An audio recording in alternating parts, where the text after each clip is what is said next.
Okay. I know favoritism can create complexes and be bad for the psyche, but call me Miss Honey because these books are all Matilda's and they are getting gifted child treatment. Okay, maybe that made absolutely no sense, but I don't care. The point is, there are some books this year that I loved, and then there are the ones that have really stuck with me. The ones on this list have stuck with me for good reasons. So these are all books that I highly recommend, but I want to add that of course these are books that I personally enjoyed, so I don't know if I would trust my word, but considering these are all books that I had recommended to me by various sources, I'm putting all the fault onto them, unless you read these and like them, in which case, you're welcome. All of these have earned a 5-star rating from me, but I will be ranking them in order based on preference with what I consider to be my absolute favorite at the top. At number 8, we have The Fault in Our Stars by John Green.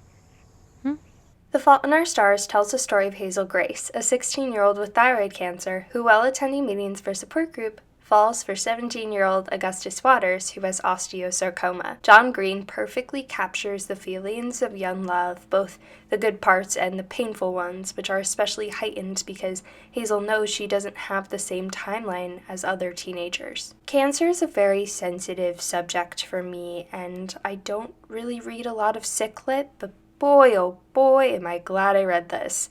Even the summary I gave, I feel like doesn't do a good enough job of summarizing this story. Just go read it if you haven't. Number 7, Pride and Prejudice by Jane Austen. Pride and Prejudice is an 1800s reality show. There you go. That's your summary. There's too many A plots and B plots and C plots, okay? So just good luck with that. I love banter to lovers. It's the same reason I love Much Ado About Nothing. It's 1800s Much Ado About Nothing, okay?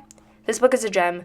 So there. At number 6, we have A Good Girl's Guide to Murder by Holly Jackson. Not to be confused with The Gentleman's Guide to Love and Murder. I'll stay invisible, still as can be. I get the two mixed up all the time. Anyways, a few years ago, a teenage girl was murdered, but her body was never found. However, they did find her killer.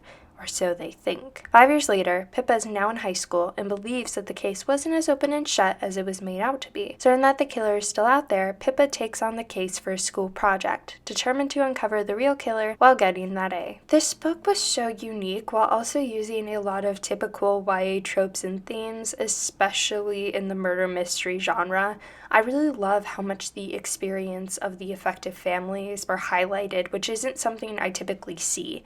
Murder mysteries tend to place a lot of focus on solving the actual mystery and investigating, but this book took opportunities to touch on the harm created by these investigations, especially private ones where it's an individual person doing the investigating rather than an actual detective or the police. This book touched on themes of race, I'm censoring myself, exploitation, and the trauma of how losing someone in such a horrific way affects the families. This is not a Benedict Cumberbatch's Sherlock throwing on a coat and making a quip or two while treating people's lives as a game. It is a very different approach from what I'm used to in these stories, but a very welcome one. What I appreciated most about this book were the visual elements and the details. If you're able to read a physical copy, I highly recommend it. It is the best way to enjoy this book. It's just very detailed and very creative. It was so much fun to read, and I loved making lots and lots of notes while reading it. I love a good mystery, and this was so great. You can tell the details were well written when you're able to guess who did it early into the story. That's usually how I determine something is a good mystery, because if I guess it early on and I'm right, it means the details were well placed and the conclusion was plausible. And at number 5, we have Lois Lowry's The Giver. I love this book. It is such a quick read, but it is brilliant. The Giver tells the story of Jonas, who lives in a society free of pain. The community has developed a series of rules, and everything is assigned from jobs to families. Approaching 13, Jonas is finally being assigned a role, and his entire world is turned upside down. This coming-of-age story is a fantastic commentary on the beauty of choices and free will and the importance of knowledge and education. This book has such incredible imagery, and I could do an entire analysis on all of the reasons I love it so much. If you haven't read it, I beg you to give it a chance. And please do not base the book off of the movie. They are two entirely different things. Anyways, now it's just getting flat out difficult to rank these, but I have come to a ranking that I'm satisfied with. So, number 4, The Six of Crows by Leigh Bardugo. Hi. Okay, this book. If you love fantasy, heists, and stories told from multiple character perspectives, then bestie, this is the book for you. It is the first in a duology, but it is part of a much bigger universe called the Grishaverse.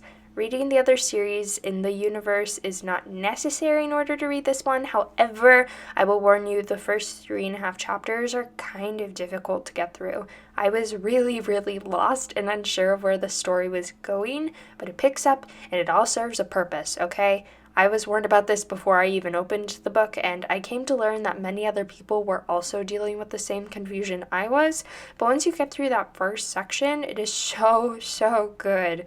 The Six of Crows is set in the city of Ketterdam, home to Kaz Brecker, leader of the Crows. The group is given an assignment to pull a heist against the impenetrable Ice Court. Determined to do whatever necessary to survive, Kaz and the Crows take on the challenge in hopes of gaining a reward in return. And unlike other books on this list, we've got LGBTQIA romance and besties. You're gonna want to read it because it's so good. I am emotionally attached to every single one of these characters. Is that unhealthy?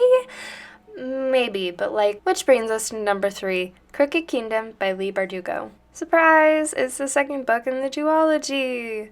Woo! My greatest hope for any book series is that the second book will be just as good as the first one, and Crooked Kingdom does not disappoint. It has more heists, more adventures, the gang's all back together again, and I can't promise that everyone will make it out, but I can promise a good time with lots of shenanigans. These books are just so fun.